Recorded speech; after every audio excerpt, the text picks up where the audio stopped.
Yes, trends ma'am. In population growth. Okay तो मैं आपको ये बता रही थी कि जो हमारी जनसंख्या है वो अभी 7 बिलियन है, और पहले वो बहुत कम थी, लेकिन बहुत ही कम टाइम में ही उसने अपने आप को बहुत तेजी से इंक्रीज किया है। तो फिर उसके बाद मैंने आपको ये सेकंड पैराग्राफ मैंने आपको एक्सप्लेन किया था कि after the evolution and introduction of agriculture, 12,000 से 8,000 पहले जो है 8,000 ईयर्स बैक जो है हमारी जनसंख्या बहुत ही कम थी, वो थी सिर्फ 8 मिलियन, मतलब अभी तो बहुत ही कम है, 8 मिलियन जनसंख्या थी। ठीक है। In the first century AD it was below 300 million. मतलब ये आपको स्टेजेस बताया जा रहा है कि किस टाइम पीरियड में कितनी जनसंख्या थी और किस तरह से ये बहुत तेजी से इंक्रीज हुई है। तो आपको बस ये पढ़ते जाना है। The expanding world trade during 16th and 17th century set the stage for rapid population growth. जैसे ही आपकी 16th and 17th century I, population बहुत तेजी से इंक्रीज हुई, क्योंकि आपको पता है ये आपका इंडस्ट्रियल रेवोल्यूशन का टाइम था, स्टीम इंजन का डेवलपमेंट हो चुका था, और साइंस एंड टेक्नोलॉजी जो थी वो धीरे धीरे काफी बेटर होती जा रही थी, इंप्रूव होती जा रही थी। तो उस समय हमारी जनसंख्या 1750 में कितनी हो गई?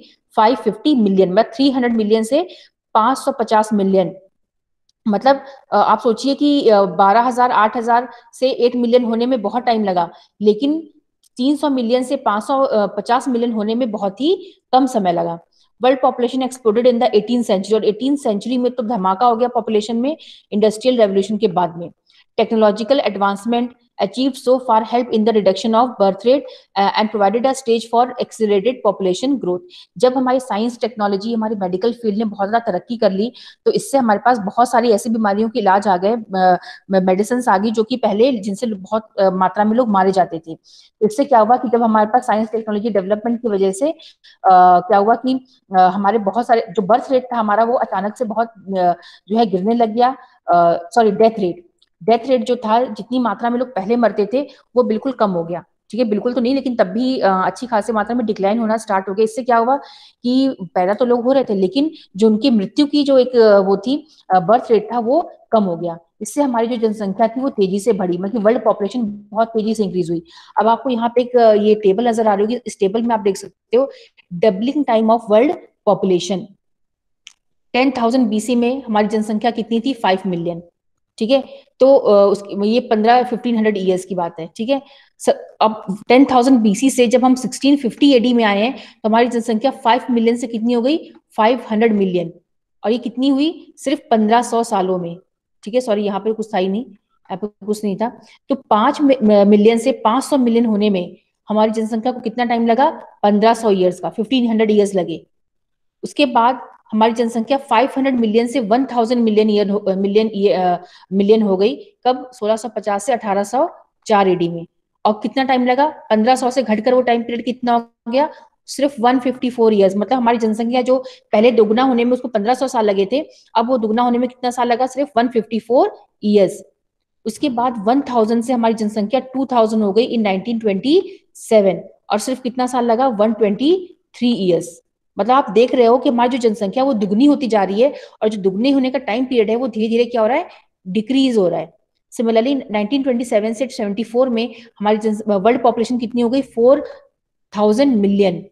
और कितना टाइम लगा इतना दुगना होने में? Only 47 years. ठीक है। और अब अगला प्रोजेक्टेड है कि 2025 में 25 तक हमारी वर्ल्ड की पॉपुलेशन 8000 मिलियन हो जाएगी, और वो दुगना होने में कितना टाइम लगेगा? 51 ईयर्स। क्योंकि अभी थोड़ा सा फैमिली प्लानिंग ये सब कॉन्सेप्ट आ चुका है, तो पहले से थोड़ा सा इंप्रूव हुआ है। बट आप देखिए, स्टार्टिंग से देखिए कि 1500 ईयर्स कहाँ था, और उसके बाद कितना कम टाइम होता गया। मतलब हमारी जनसंख्या बहुत ही तेजी से इंक्रीज हुई है, और बहुत ही कम समय में उसने अपने आप को दुगना कर लिया कि आज के टाइम में हमारी वर्ल्ड पॉपुलेशन कितनी हो गई? 7 बिलियन। ठीक है। अब एग्जाम में आपका क्वेश्चन आ सकता है, how science and technology help population growth. तो ये बहुत ही आसान चीज है। देखो कि जो हमारी साइंस एंड टेक्नोलॉजी है उसने जनसंख्या वृद्धि में किस तरह से इंपॉर्टेंट रोल प्ले किया है। अब देखो इसका आंसर क्या है। Steam engine replaced human and animal energy and also provided mechanised energy of water and wind. This increased agricultural and industrial production. देखो स्टीम इंजन का इन्वेंशन हो गया, रेलवेज का इन्वेंशन हो गया, ठीक है। अब ह्यूमन की एनर्जी कम लगती थी और मशीन्स जो है वो डेवलप हो चुकी थी, ठीक है। इससे क्या हुआ कि हमारी जो कृषि थी, एग्रीकल्चर प्रोडक्शन, वो भी बेहतर हो गया और हमारा इंडस्ट्रियल प्रोडक्शन भी बेहतर हो गया। इससे क्या हुआ कि लोगों की जो लाइफ स्टैंडर्ड था वो बेहतर हो गया, खाने पीने का जो पदार्थ था उन पे ज्यादा मात्रा में पहुंचने लग गया। इसीलिए जो उनकी मतलब जो बर्थ डेथ रेट था वो धीरे धीरे कम होना शुरू हो गया, क्योंकि पहले लोग भुखमरी से मर जाया करते थे, है ना, बीमारियों से मर जाया करते थे, छोटी मोटी बीमारियां, चाहे बुखार हो, चाहे अब जैसे अपनी चिकन पॉक्स सुना हुआ है, तो चिकन पॉक्स पहले बहुत बड़ी बीमारी हुआ करती थी, बल्कि लोग तो चिकन पॉक्स से, बड़े बड़े लोग जो है, रिच लोग जो है, चिकन पॉक्स से मर जाया करते थे, क्योंकि उस समय हमारे पास उसका इलाज नहीं था। और भी ऐसी कई सारी बीमारियां थी जिनका हमारे पास इलाज नहीं था, लेकिन एपिडेमिक्स फैल जाया करते थे, है ना, कम्युनिकेबल डिजीजेस थी ऐसी बहुत सारी। लेकिन जब से हमारी साइंस ने मेडिकल जो फील्ड है, सैनिटेशन है, इसमें डेवलपमेंट हुआ है, तब से हमारा डेथ रेट जो है वो कम हो गया है और वर्ल्ड की जो पॉपुलेशन है वो तेजी से इंक्रीज हुई है। देखो, एक तरफ है बर्थ रेट और एक तरफ है डेथ रेट। डेथ रेट जब नीचे आएगा तभी आपका जनसंख्या इंक्रीज होगी। डेथ रेट समझते हो ना, जितने लोग कम मरेंगे, ठीक है, जो मरने की दर है वो अब कम हो चुकी है, अब कम लोग मरते हैं, क्योंकि अब बीमारियों के इलाज आ चुके हैं, है ना। लोगों के पास खाना पीना पहुंच रहा है, अच्छी मात्रा में वो खा रहे हैं, भुखमरी नहीं है। अब इंडिया में केसेस नहीं होते हैं भुखमरी के, एक्सेप्शनल होते हैं।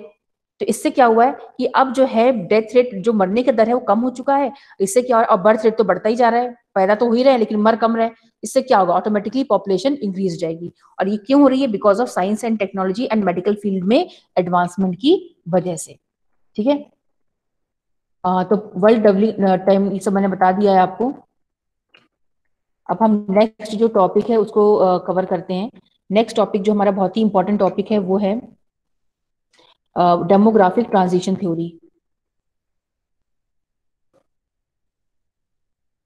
बट ये जो डेमोग्राफिक ट्रांजिशन थ्योरी है, इसको मैं सोची हूँ कल बताती हूँ इसको, किसको थोड़ा सा और अच्छे से बताना पड़ेगा, ठीक है।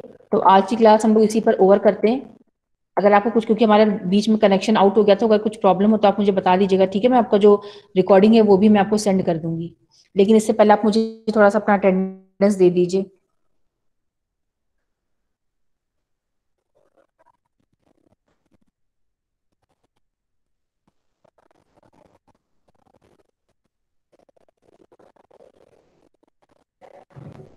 बच्चों, आज जो मैंने पढ़ाया उसमें कोई आपको इंटरप्शन हुआ क्या, मतलब जो आपको नहीं समझ में आया हो?